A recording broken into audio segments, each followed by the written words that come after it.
देश की राजनीति में एक बड़ा और चौंकाने वाला घटनाक्रम सामने आ गया है। लंबे समय से चर्चा में रहा महिला आरक्षण से जुड़ा 131वां संविधान संशोधन बिल आखिरकार लोकसभा में पास नहीं हो सका। ये सिर्फ एक विधेयक का गिरना नहीं है, बल्कि इसे केंद्र सरकार के लिए एक बड़ा राजनीतिक झटका माना जा रहा है। लोकसभा में जब इस बिल पर वोटिंग हुई तो आंकड़ों ने पूरी कहानी साफ कर दी। कुल 489 सांसदों ने वोटिंग में हिस्सा लिया, जिसमें से 298 सांसदों ने बिल के पक्ष में वोट किया, जबकि 230 सांसद इसके विरोध में खड़े नजर आए। संविधान संशोधन बिल को पास कराने के लिए 2/3 बहुमत की जरूरत होती है, जो इस मामले में 326 वोट बनता था, लेकिन सरकार इस जरूरी आंकड़े तक नहीं पहुंच पाई और 28 वोटों से पीछे रह गई। यही कारण रहा कि यह अहम बिल पास नहीं हो सका और गिर गया। ये घटना इसलिए और भी ज़्यादा महत्वपूर्ण हो जाती है क्योंकि पिछले 11 वर्षों में पहली बार ऐसा हुआ है जब केंद्र सरकार लोकसभा में कोई बड़ा विधेयक पास कराने में असफल रही है। इसे न केवल एक संसदीय हार के रूप में देखा जा रहा है, बल्कि ये सरकार की राजनीतिक स्थिति पर भी सवाल खड़े कर रहा है। वोटिंग से पहले सदन में माहौल काफी गर्माया हुआ था। केंद्रीय गृह मंत्री अमित शाह ने करीब 1 घंटे तक जोरदार भाषण दिया। अपने संबोधन में उन्होंने साफ तौर पर कहा कि अगर ये बिल पास नहीं होता है तो इसकी जिम्मेदारी पूरी तरह से विपक्ष की होगी। उन्होंने ये भी कहा कि देश की महिलाएं ये देख रही हैं कि उनके अधिकारों के रास्ते में कौन खड़ा है। इस बयान के बाद सदन का माहौल और ज्यादा राजनीतिक हो गया और पक्ष विपक्ष के बीच तीखी बहस देखने को मिली।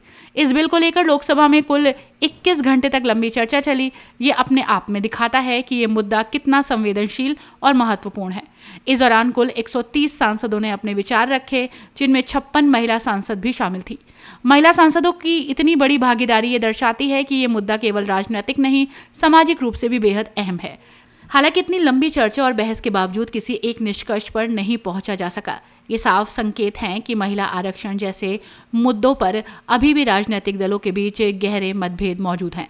एक तरफ जहां सरकार इसे महिलाओं के अधिकारों की दिशा में बड़ा कदम बता रही है, वहीं विपक्ष के कई दलों ने इसमें खामियां बताई और इसे लेकर सवाल उठाए।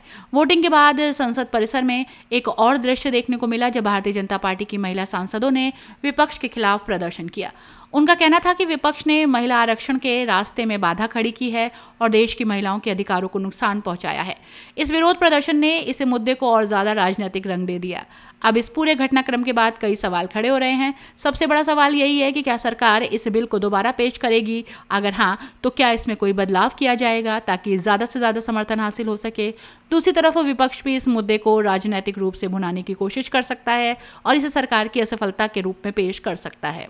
राजनीति की हर एक खबर से जुड़े रहने के लिए देखते रहिए रॉयल बुलेटिन। वीडियो को लाइक एंड शेयर कीजिएगा। रॉयल बुलेटिन को सब्सक्राइब करना मत भूलिएगा। 11 साल का जो अनुभव है लगभग, अध्यक्ष महोदय, अगर भारतीय जनता पार्टी ये लिख करके दे देगी कि हम महिला प्रधानमंत्री बनाएंगे, तब भी हम इन पर भरोसा नहीं करेंगे।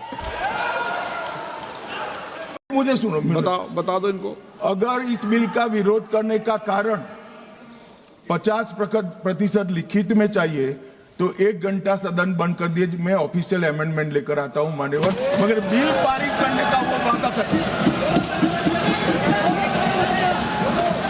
अब वेणुगोपाल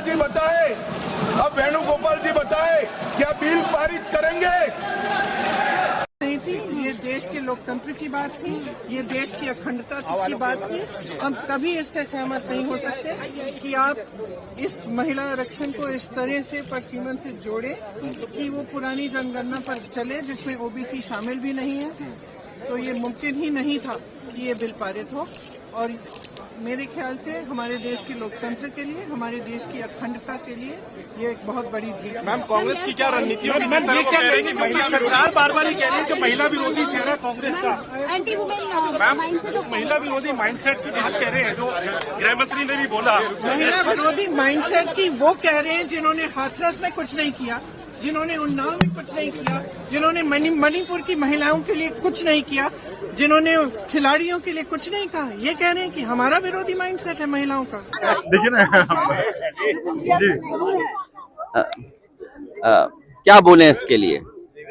जो हमारा पक्ष था वो हमने अपना पक्ष बिल्कुल साफ रखा है और लगता तो ये कि फिर गाड़ी थमी रह गई, लगता कोशिश में कुछ कमी रह गई होगी। और हम महिला आरक्षण के पक्ष में हैं। महिलाओं को आरक्षण मिले, उनको सुरक्षा मिले, उनका सम्मान बढ़े, उनको स्थान मिले और लोकतंत्र में जो उनको स्थान मिलना चाहिए उसके पक्ष में।